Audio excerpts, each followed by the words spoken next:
going on, everybody? Welcome back to the channel, and today we are back with our NBA Conference Finals predictions and our NBA Conference Semifinals recap. So I guess we'll just get straight into it. We'll get straight into the recap. So I did predict them. Go watch the predictions if you haven't already. But I did get a total of 2 out of 4 correct. So I got the Western Conference Finals, my predictions completely correct, and I got the Eastern Conference Finals completely wrong. So we'll start over in the West, because that's what I did better in. Thunder Nuggets, what a series that was. I mean, like, the game winner in game one, like, there were so many close games. 4 of the 7 games were very close games. But yeah, Thunder just dominated in game 7 at home to advance to the Western Conference Finals. And, the Thunder are a very good team.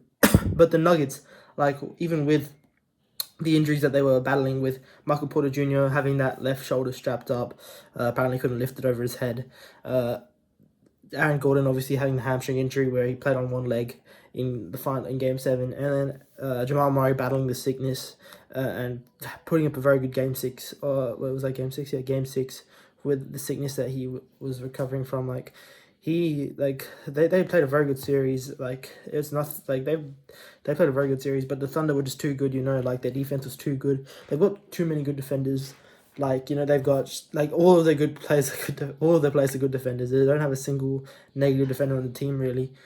But the real question was for them, is their secondary scorer going to show up? Because, Shea was obviously very good throughout the entire series. Maybe not as good as you would expect him to be, but still very good throughout the entire series. But, the real question was J-Dub going to show up? Because J-Dub was really bad throughout really the entire series up to Game 7 except for Game 2.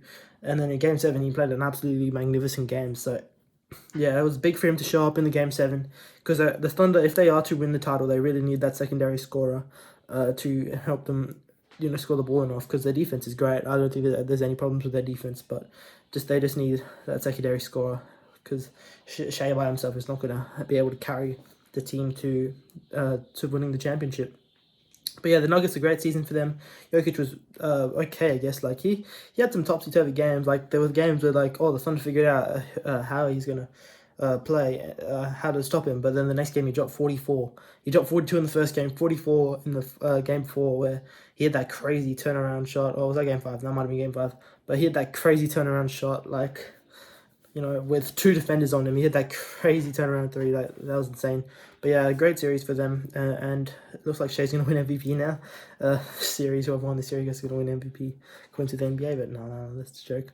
But yeah, congrats to Shea and the Thunder. And, they deserve to be in the Western Conference Finals after a great year.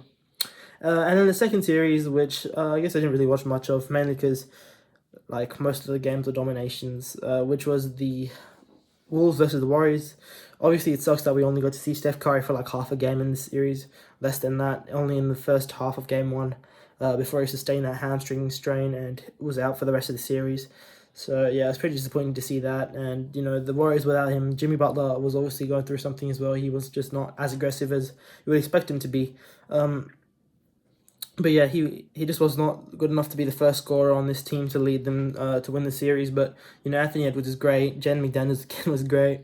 Naz Reid was really good. Dante DiVincenzo was really good. Like, this is Julius Randle, bro. He was insane. He averaged like 26 points per game. He, like, the playoff Randle narratives are overall pretty much like he's been balling these playoffs. So is the entire Timberwolves. So they got the job done. Obviously, Steph Curry does like hinder the performance, but you still got to beat what's in front of you, and they did that with ease in the final 4 games. They destroyed the Warriors in the final 4 games, except for really game 5, where it was kind of close. But yeah, good season for the Warriors, obviously. But their window is closing fast because Steph is 37. He's not getting any younger. He's not getting. He's starting to suffer from some injuries. Same with Jimmy Butler. He's not getting any younger. So they really need to try and build around these guys to hopefully be back in the same position next year, because I don't see them being a contender for much longer, especially with these guys aging. But yeah, the Timberwolves, they're a bit of an underdog, I think. I don't think really anyone expected them at the start of the playoffs to be almost a favorite in the Western Conference Finals to make the NBA Finals. So I don't think anyone expected that. So yeah, they played very well. And over to the East. I'll just say my predictions, because I said Thunder in 6. It was Thunder in 7, which is good. And I said Wolves in 6, and it was Wolves in 5, which is pretty good. So yeah. Then in the East, we'll start off with the 1-4 series, which was Cavs versus Pacers. I predicted Cavs in 6, and boy was I wrong. It was the Pacers in 5. They dominated the Cavs, even though the Cavs did suffer some injuries throughout the games. But, like, Darius Garland was hurt for the first two. Evan Mobley was hurt for one. DeAndre Hunter was also out for one. Even though they did suffer with the injuries, I mean, Indiana was just a much better team compared to Cleveland in the series, and Tyrese Halliburton was amazing. Donovan Mitchell really showed out; he was really good again, but he just didn't have that help that he needed to help Cleveland advance. Like Darius Garland was really a no-show except for like Game 3, and then yeah, I guess he didn't really have no one else really stepped up for them. So it's going to be interesting to see what they do. Obviously, they've been a very good regular season team. They haven't really done anything in the playoffs though. This core, they haven't got to the conference finals yet, I don't think. So obviously, it's going to be interesting to see what they do in the offseason and whether they continue to run it back or whatever they do. It's going to be interesting to see. But yeah, this Pacers team is very good. They've got a lot of depth. They got Andrew Nembhard, who was really good in Game 1, like I said in the previous video. They've got Miles Turner, they've got Siakam, they've got Halliburton, they've got Neesmith, they've got Obi Toppin, who also played pretty well, TJ McConnell. They've just got so many good players that show up for them, and it's just like there's probably I've forgotten one. I've definitely forgotten one, but like they are just such a good team, and they've become one of the most underrated teams in the last couple of years. To make 2 conference finals in a row is not easy, but the Pacers have done that, so I mean it's very impressive from them. And over to the next series, which was the Celtics versus the Knicks. I predicted Knicks in 5 was Celtics in 5, and it was Knicks in 6. So I was quite wrong there as well. But it was kind of a domination from the Knicks. Well, the Celtics were dominating in both of the first 2 games before they choked both of those games to the Knicks. Mikal Bridges with huge plays at the end of both games to help the Knicks win the first 2 games on the road. So that was obviously huge. If the Celtics don't blow those 2 games, I think they still win the series. I think even if they don't blow one of those games, they still win the series. But then obviously they went to Game 3. Celtics dominated as expected. But then Game 4 was where it really came crashing down for them. Obviously the Knicks were up quite a few points. They probably still would have won the match had Tatum not gone down with that injury. But obviously, praise up to him. He might be out for the entirety of the next season, which would be a devastating blow for the Celtics. Obviously, losing your main guy for an entire season, that's not great for you. But yeah, we have to see what the Celtics do. Obviously, they're facing some heavy implications with money.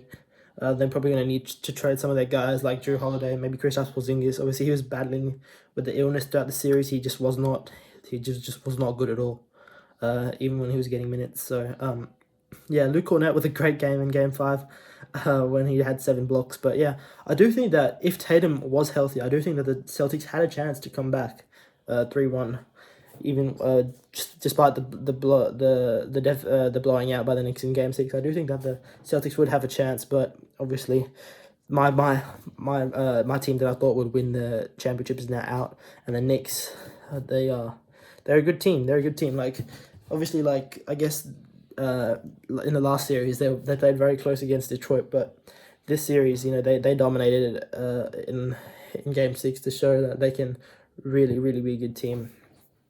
I mean, Jalen Brunson's a great scorer. Karl-Anthony Towns has stepped up in this series, and they've got the defense of OG Anunoby and Josh Hart and Mikal Bridges, so they are a good team. And obviously, no one really expected a Knicks Pacers conference finals, but it's going to be really exciting to see. But now for my predictions for the conference finals, we'll start off in the West. I mean, T-Wolves Thunder. This is going to be such an intriguing series because you got the 2 young guns, Shea and Ant, that we're just going to battle it out, and 2 very good teams. Like the Wolves have been here before, but the Thunder have never been here, and the Wolves have more rest.